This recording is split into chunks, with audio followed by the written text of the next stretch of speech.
मित्रो नमस्कार, मी पुरुषोत्तम आवारे पाटील आणि आपण बघताय रोकठोक. मित्रो, एखाद्या संघटनेचे किंवा राजकीय पक्षाचे निष्ठावंत कार्यकर्ते जर आपला मेंदू निष्ठेच्या पायी गुलाम करून बसले तर त्यांची काय अवस्था होते आणि ती पार्टी काय काय करू शकते याचं उत्तम उदाहरण देशात सध्या गेली 10 वर्ष सत्तेवर असणारी भारतीय जनता पार्टी हे उत्तम उदाहरण आहे. Party with difference. इतर पार्ट्यांपेक्षा, राजकीय पक्षांपेक्षा आम्ही कसे वेगळे आहोत. राष्ट्रीय स्वयंसेवक संघाच्या मुशीतून आम्ही स्वयंसेवक कार्यकर्ते म्हणून तयार झालेले आहोत. त्याच्यामुळे इतरांपेक्षा या देशाचा राष्ट्रवाद, चारित्र्य, नैतिकता, तत्त्व हे आम्ही कसे वेगळ्या पद्धतीनं जोपासतो या अट्टहासापोटी भारतीय जनता पार्टीच्या सध्याच्या केंद्रातल्या सगळ्या चाणक्यांनी एकूणच देशातल्या प्रमुख यंत्रणांची काय वाट लावून ठेवलेली आहे याचे निवडणूक रोखे योजना हे उत्तम उदाहरण आहे. राजकीय पक्ष म्हटलं की ते चालवण्यासाठी एवढ्या मोठ्या विशाल खंडप्राय देशामध्ये पैसा हा महत्त्वाचा भाग आहे, महत्त्वाचा घटक आहे. तो निश्चित पैसा लागतो. केंद्रीय कार्यालय असतील, देशातल्या वेगवेगळ्या राज्यातले प्रदेश कार्यालय, त्या सगळ्या कार्यालयांमध्ये असणारा कर्मचारी वर्ग, हा एवढा मोठा देश असल्यामुळे वेगवेगळ्या राज्यांमध्ये विधानसभांच्या, विधान परिषदांच्या, जिल्हा परिषदांच्या, महानगरपालिकांच्या अशा सतत निवडणुका सुरू असतात. त्यामुळे या देशात काम करणाऱ्या राजकीय पक्षांना 24 तास इलेक्शन मोडवर काम करावं लागते आणि इलेक्शन मोडवर काम करत असताना मध्ये मध्ये येणारे राजकीय कार्यकर्त्यांचे मेळावे, रॅली, प्रशिक्षण शिबिरं, पदयात्रा, रथयात्रा ह्या सगळ्या भानगडी कराव्या लागतात. स्वाभाविकच या सगळ्या भानगडी करण्यासाठी एखादा मोठा राजकीय देश पातळीवर पक्ष चालवण्यासाठी पैशाची नितांत आवश्यकता असते आणि हा पैसा आतापर्यंत आपल्या देशातले सगळे राजकीय पक्ष लोकांकडून, भांडवलदारांकडून, कंपन्यांकडून ते देणगीच्या स्वरूपात मिळवत आलेले आहेत. आता उघडपणे देणगीच्या स्वरूपात मिळवत आले आहेत असं सांगितलं जातं, परंतु या व्यवहारात काळा पैसा, ब्लॅक मनीसुद्धा मोठ्या प्रमाणावर चालतो. ज्या सत्ताधारी पक्षांनी एखाद्या कंपनीचं, एखाद्या मोठ्या उद्योग समूहाचं काम केलं, त्याच्यासाठी पायघड्या टाकल्या, त्याचं काम सोपं झालं, काही कंत्राटं त्याला दिली, तर अशा कंपन्या, असे उद्योगपती त्या सत्ताधारी राजकीय पक्षाला मोठ्या प्रमाणावर टेबल खालून प्रचंड पैसा देत असतात. ऑन पेपर तो कमी येतो. हे सगळं भारतीय जनता पार्टीच्या लक्षात आल्यानंतर आपण काहीतरी जगापेक्षा वेगळं करतोय, इतरांपेक्षा, पार्टी विथ डिफरन्स. त्याच्यामुळे 2017 साली तत्कालीन अर्थमंत्री अरुण जेटली यांनी लोकसभेमध्ये एक विधेयक आणलं, वित्त विधेयक. हे वित्त विधेयक मांडण्यापूर्वी त्यांनी देशातल्या सद्यस्थितीत असणाऱ्या 5 कायद्यांमध्ये छोट्या छोट्या दुरुस्त्या केल्या आणि त्याच्यानंतर हे वित्त विधेयक लोकसभेत सादर केलं. 2017 साली लोकसभेत वित्त विधेयक सादर केलं, कारण की अशा प्रकारचं धन विधेयक सादर करायचं असलं तर ते केवळ लोकसभेत होऊ शकते, राज्यसभेत जाण्याची आणि तिथे चर्चा करण्याची गरज नसते. म्हणून याला धन विधेयक असं त्यांनी नाव दिलं. ते यासाठी की 2017 साली देशाच्या राज्यसभेत भारतीय जनता पक्षाजवळ बहुमत नव्हतं. तिथे काँग्रेसचं आणि विरोधी पक्षाचं बहुमत होतं. जर हे वित्त विधेयक राज्यसभेत इतर नावांनी काही आलं असतं तर ते राज्यसभेत गेलं असतं आणि कदाचित राज्यसभेत चर्चा झाली असती तर विरोधी पक्षाच्या सगळ्या नेत्यांनी चर्चेमध्ये या सगळ्या विधेयकाच्या चिंधळ्या केल्या असत्या आणि कदाचित ते नामंजूरसुद्धा केलं असतं. त्याच्यामुळे ही नामुष्की आपल्यावर येऊ नये म्हणून अरुण जेटलींनी हा मार्ग काढला. वित्त विधेयक राज्यसभेत ते मंजूर झालं आणि मग 2018 साली एक वर्षभरानंतर निवडणूक रोखे योजना आपल्या देशामध्ये प्रत्यक्ष त्याची अंमलबजावणी व्हायला सुरुवात झाली. पूर्वी असं होतं, त्याच्यात अट होती की साधारणतः 20,000 रुपयापर्यंत कोणत्याही राजकीय पक्षाला तुम्ही नगदी रोख स्वरूपात कॅशमध्ये देणगी देऊ शकता. 20,000च्या वर तुम्हाला जर देणगी द्यायची असेल तर ते तुम्हाला चेकनी, ऑनलाईन, बँकद्वारे ट्रान्सफर अशा पद्धतीनं द्यावं लागत असेल. त्याच्यामुळे अनेक राजकीय पक्ष 20,000च्या देणगीदारांचे असे शेकडो नावं तयार करत असत. 2018ला या योजनेची, निवडणूक रोखे योजनेची सुरुवात झाल्यानंतर त्याच्यात काही अटी होत्या की जे लोक राजकीय पक्षाला देणगी देतील त्या देणगीदारांची नावं गुप्त राखल्या जातील. स्वाभाविक आहे, असं आपल्याकडे होते की एखाद्या उद्योग समूहाने एखाद्या राजकीय पक्षाला 500 कोटी रुपये, 200 कोटी, 100 कोटी देणगी दिली आणि नंतरच्या निवडणुकांमध्ये तो राजकीय पक्ष सत्तेवर आला नाही, इतर दुसरा पक्ष आला, तर अमुक पक्षाने बा काँग्रेसला देणगी दिली तर त्याला पुढे अडचणीचं ते ठरू शकतं. त्याच्यावर कोणतीही सत्तेवर येणारी पार्टी डूख धरू शकते. म्हणून देणगीदारांची नावं गुप्त ठेवली जातील अशी त्याला अट होती. निवडणूक रोखे योजना जाहीर झाल्यानंतर स्टेट बँक ऑफ इंडियाला त्याचे रोखे जारी करण्याचे अधिकार वित्त मंत्रालयानं दिले. साधारणतः 1,000, 10,000, 1,00,000, 10,00,000 आणि 1 कोटी या रकमेचे निवडणूक रोखे म्हणजे इलेक्टोरल बॉन्ड त्या बँकेनं उपलब्ध करून द्यायचे. समजा एखाद्याला कोण्या राजकीय पक्षाला निधी द्यायचा आहे, देणगी द्यायची इच्छा झाली तर त्यानं स्टेट बँक ऑफ इंडियाच्या कोणत्याही शाखेत जायचं आणि आपली जेवढी इच्छा असेल 1,000, 10,000, 1,00,000, 10,00,000 त्या पद्धतीने ते पैसे देऊन, अर्थात तिथे तुम्हाला तो बॉन्ड खरेदी करताना तुमचं आधार कार्ड, पॅन कार्ड वगैरे हे सगळं लागतं. ती प्रक्रिया करून तुम्ही तो बॉन्ड घेऊन यायचा आणि मग राजकीय पक्षाच्या कार्यालयात जाऊन तुमचा जो आवडता राजकीय पक्ष असेल त्या राजकीय पक्षाला ते दान द्यायचं.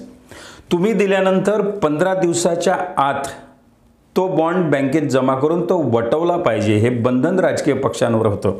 15 दिवस जर तो वटवला नाही तर मग ते पैसा जो आहे तो ॲटोमॅटिकली PM केअर फंडामध्ये निघून जात होता आणि PM केअर फंडाचं पुढे आपल्या देशात काय झालं हे तुम्हाला सगळ्यांना माहिती आहे. त्या पद्धतीनं हे काम सुरू होत होतं. आता कोणत्या राजकीय पक्षाला असा निधी घेता येतो किंवा निधी देणग्या घेण्यास ते पात्र आहेत? आपल्या देशात लोकप्रतिनिधी अधिनियम 1951 सालचा हा अधिनियम आहे. त्याच्या कलम 29A अन्वये जो राजकीय पक्ष ज्या राजकीय पक्षाची झाली नोंदणीकृत झाला आणि ज्याला विधानसभा किंवा लोकसभा निवडणुकीमध्ये किमान 1% मतं मिळालेले आहेत अशा राजकीय पक्षांना हा निवडणूक रोखे योजनेतून आलेला पैसा, लोकांनी दिलेला पैसा घेता येतो अशी अट होती. आणि हा पैसा त्यांनी कुठे वापरला हे केंद्रीय निवडणूक आयोगाला कळवणं बंधनकारक होतं. अर्थात कोणताही पैसा सरकारचा असला किंवा इतर मार्गातून येत असला की त्याचं युटिलायझेशन सर्टिफिकेट देणं आवश्यक असतं. ती एक छोटीशी अट होती. आता पूर्वी एक अट होती की कोणत्याही कंपनीला स्वतःच्या नफ्यातून विशिष्ट टक्के दान करता येतं, देणगी देता येते. म्हणजे कंपनीच्या एकूण लाभापैकी, नफ्यापैकी केवळ 7.5% भाग हा कोणाला तरी देणगी म्हणून येत होता. कंपनीचा तो कायदा होता. परंतु अरुण जेटलींनी, पर्यायानं भारतीय जनता पक्षाने इतर उद्योगपतींच्या देणग्यांवर डोळा ठेवून ही अटच काढून टाकली. म्हणजे कंपनी कायद्याचा भंग केला. आणि आता एखाद्याची कंपनी घाट्यात असली, तोट्यात असली तरी तो कितीही पैसा एखाद्या राजकीय पक्षाला देऊ शकतो अशी मुभा या कंपन्यांमध्ये ठेवली. एक धोका असा होता की बनावट कंपन्या निर्माण करून, समजा चायनाला जर भारतातल्या कोणत्या राजकीय पक्षाला मदत करायची असेल तर आपल्याकडचे कायदे सांगतात की कोणतंही विदेशी फंडिंग भारतातल्या राजकीय पार्ट्या घेऊ शकत नाहीत. पण या निवडणूक रोखे योजनांनी ती मुभा ठेवलेली आहे. कशी? वेगळ्या मार्गाने ती मुभा ठेवलेली आहे. कंपन्या ज्या आहेत, बनावट कंपन्या, चायनाला जर एखादी मदत इथे करायची असेल, चायनाचे अनेक प्रोजेक्ट काही चालू असतात भारतात, तर चायनाने काय करायचं, भारतामध्ये छोटीशी कंपनी इथे स्थापन करायची, चायनातला सगळा प्रमुख पैसा त्या कंपनीत टाकायचा आणि त्या भारतीय कंपनीनं मग रोखे विकत घेऊन आपल्या आवडत्या पक्षाला द्यायचं. अशा पद्धतीचा कार्यक्रम करण्याची मुभा यांनी या योजनेत ठेवलेली आहे. दुसरी गोष्ट, हे सगळं पारदर्शकता आणि भारतातल्या राजकीय पक्षांना मिळणाऱ्या निधीमध्ये मोठ्या प्रमाणावर काळ्या पैशाचा उपयोग होतो, हे थांबलं पाहिजे. या प्रमुख कारणासाठी, कारण 2017 साली लोकसभेत बोलताना अरुण जेटलींनी सुद्धा आपल्या भाषणात हेच मुद्दे सांगितले की बघा, आम्ही अत्यंत सुसूत्रता आणतोय, काळा पैसा थांबवतोय, पारदर्शक व्यवहार करतोय, त्याच्यासाठी हे निवडणूक रोखे योजना आम्ही आणलेली आहे, ते सगळं सांगितलं. परंतु प्रत्यक्षात जेव्हा राबवणूक झाली आणि असं दिसलं की ह्या पारदर्शकता, काळा पैसा रोखणं हे सगळं केवळ कागदावर उमटलेलं आहे, प्रत्यक्षामध्ये त्याची अजिबात अंमलबजावणी झाली नाही. ह्या सगळ्या गोष्टी पाहता ADR नावाच्या संस्थेनं, म्हणजे असोसिएशन ऑफ डेमोक्रॅटिक रिफॉर्म या संस्थेनं सर्वोच्च न्यायालयात तक्रार केली आणि या प्रकरणी चौकशी करावी आणि हे जे इलेक्टोरल बॉन्ड आहेत, निवडणूक रोखे योजना जी आहे, त्या योजनेवर स्थगिती आणावी अशा प्रकारची त्यांनी मागणी केली. सुप्रीम कोर्टाने ADR या संस्थेची याचिका दाखल करून घेतली. केवळ दाखलच करून घेतली नाही, तर सुप्रीम कोर्टाला याचं गांभीर्य कळलं. त्याच्यामुळे मुख्य न्यायाधीश चंद्रचूड यांच्या सह 5 न्यायाधीशांचा बेंच तयार झाला आणि या 5 न्यायाधीशांच्या बेंचनी वेगवेगळ्या कायद्यांचा अभ्यास करून निर्णय असा खतरनाक दिला की त्यांनी थेट हे निवडणूक रोखे योजना बंद करण्याची, रद्द करण्याचे आदेश दिले. ही निवडणूक रोखे योजना बंद करण्याचे आदेश दिल्यानंतर सगळ्यांचं लक्ष गेलं की निवडणूक रोखे योजना, इलेक्टोरल बॉन्ड काहीतरी होता. त्याच्यामुळे या योजनेमध्ये आतापर्यंत जवळपास 9,208 कोटी रुपये देणग्या वेगवेगळ्या लोकांनी वेगवेगळ्या राजकीय पक्षांना दिलेल्या आहेत. ह्या 9,208 कोटीच्या ज्या देणग्या मिळाल्या त्याच्यात 50%च्या वर देणग्या एकट्या भारतीय जनता पक्षाला मिळाल्या असल्याचं नंतर पुढे दिसून आलं. जवळपास 5,271 कोटी भारतीय जनता पक्षाला मिळाले, 952 कोटी काँग्रेसला मिळाले, 767 कोटी तृणमूल काँग्रेसला मिळाले, 622 कोटी बिजू जनता दलाला मिळाले, 431 कोटी DMKला मिळाले. या बाकीचे राजकीय पक्ष आहेत, पण हे मोठे आकडे आहेत. हे शेवटी सुप्रीम कोर्टाला, स्टेट बँक ऑफ इंडियाला खडसावून सांगावं लागलं 2-3 वेळ की तुमच्याकडे जोही आतापर्यंत डाटा असेल तो डाटा विशिष्ट तारखेपर्यंत राज्य निवडणूक आयोगाला कळवा आणि हे सार्वजनिक करा.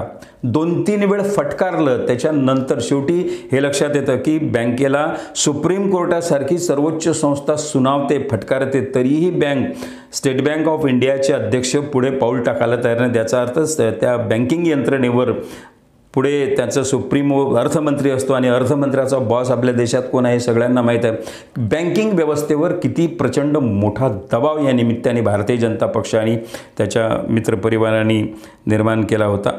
सर्वोच्च न्यायालयाला शेवटी बँकेला खडसावावं लागलं, सगळा डेटा निवडणूक आयोगाला मागवावा लागला आणि त्यानंतर कुठं तो उपलब्ध झाला.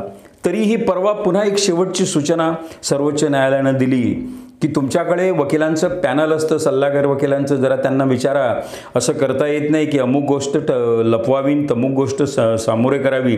जेव्हा सर्वोच्च न्यायालय आदेश देते तेव्हा 100% या बॉन्ड संदर्भात असणारी सगळी माहिती, कोण देणगीदाता आहे, कोणत्या देणगीदात्यांनी कोणत्या राजकीय पक्षाला पैसा दिला, इथपासून सगळं आम्हाला कळवा. आता हळूहळू कळवणं सुरुवात झालं. विरोधी पक्षांनी सतत आरोप केले आहेत की या इलेक्टोरल बॉन्डमध्ये प्रचंड प्रमाणावर घोटाळा झालेला आहे. काही कंपन्या अशा समोर आलेल्या आहेत की ज्या कंपनीचं 100 कोटी रुपये वार्षिक नफा आहे आणि त्यांनी देणगी दिलेली आहे 400 कोटी रुपये. बीफ म्हणजे गाईचं मांस विदेशात निर्यात करणाऱ्या अनेक कंपन्यांनी सुद्धा भारतीय जनता पक्षाला पैसे दिलेले आहेत. ते या गोभक्त भारतीय जनता पक्षाने मोठ्या आनंदाने स्वीकारलेला पैसा आहे. त्यावर मोदी, शहा किंवा भारतीय जनता पक्षाचे चाणक्य एक चकार शब्दसुद्धा बोलायला तयार नाहीत. खरं तर या लोकसभा निवडणुकीमध्ये हा निवडणूक रोखे योजनेमध्ये झालेला हजारो कोटी रुपयांचा भ्रष्टाचार, गोंधळ, अनियमितता, त्याला जबाबदार असणारा सत्ताधारी भारतीय जनता पक्ष हा प्रमुख मुद्दा व्हायला पाहिजे, परंतु तो मुद्दा होताना दिसत नाही. जनतेनं आता एकच केलं पाहिजे की आपल्या परिसरातले जेवढे काही भाजपचे खासदार आहेत, भाजपचे मंत्री आहेत, भाजपचे वरिष्ठ नेते आहेत, ते प्रचाराला आपापल्या भागात आले की त्यांना या निवडणूक रोखे योजनेसंदर्भात विचारा. त्याविषयी मोदी का बोलत नाही, शहा त्याविषयी का बोलत नाहीत, भारतीय जनता पक्षाचे अनेक वरिष्ठ नेते त्याच्यावर आपल्या प्रतिक्रिया का देत नाहीत, सगळे तोंड शिवून गप्प का आहेत? कारण काहीतरी मोठा घोटाळा यात आहे. अनेक भारतातल्या मीडिया संदर्भात तुम्हाला माहिती आहे की जवळपास 99% चॅनल्स भारतीय जनता पक्षाच्या वळचणीला जाऊन बसलेले आहेत. प्रिंट मीडियातले अनेक दैनिकं ज्यांना जाहिरातीचा रतीब दिल्यावर ते सुद्धा गप्प बसलेले आहेत. अशा काळामध्ये मुठभर वर्तमानपत्रांनी या इलेक्ट्रोल बॉन्डच्या संदर्भातल्या बातम्या, वस्तुस्थिती, सर्वोच्च न्यायालयाने दिलेला निकाल, सरकारला बँकेला, स्टेट बँक ऑफ इंडियाला दिलेली फटकार, हे सगळं सविस्तरपणे मांडलेलं, अभ्यास करून मांडलेलं आहे. आणि प्रामुख्यानं जे यूट्यूब चॅनल मोठे म्हणजे अभिसार शर्मा असतील, निखिल वागळे असतील, रवीश कुमार असतील, या सगळ्या लोकांनी प्रामुख्यानं सरकारविरोधात हे सगळं मत मांडण्याचा प्रयत्न केलेला आहे. इतरांनी मात्र जाहिरातीचा रतीब घेऊन गपचूप बसणं पसंत केलेलं आहे. अशा काळामध्ये मतदार म्हणून तुमची माझी जबाबदारी अधिक वाढते की आपण आपल्या भागात येणाऱ्या प्रत्येक भाजप नेत्याला, खासदाराला, मंत्र्यांना हा निवडणूक रोखे योजनांसंदर्भातला, या घोटाळ्यासंदर्भातला प्रश्न उपस्थित केला पाहिजे.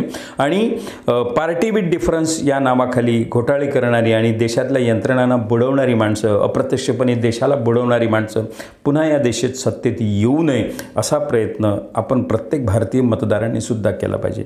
मित्रो, आजच्या पुरतं एवढंच. हा व्हिडिओ आवडला असेल तर रोखठोक हे तुमचे चॅनल आहे ते सबस्क्राईब करा आणि हा व्हिडिओ लाईक आणि शेअरसुद्धा करा. नमस्कार.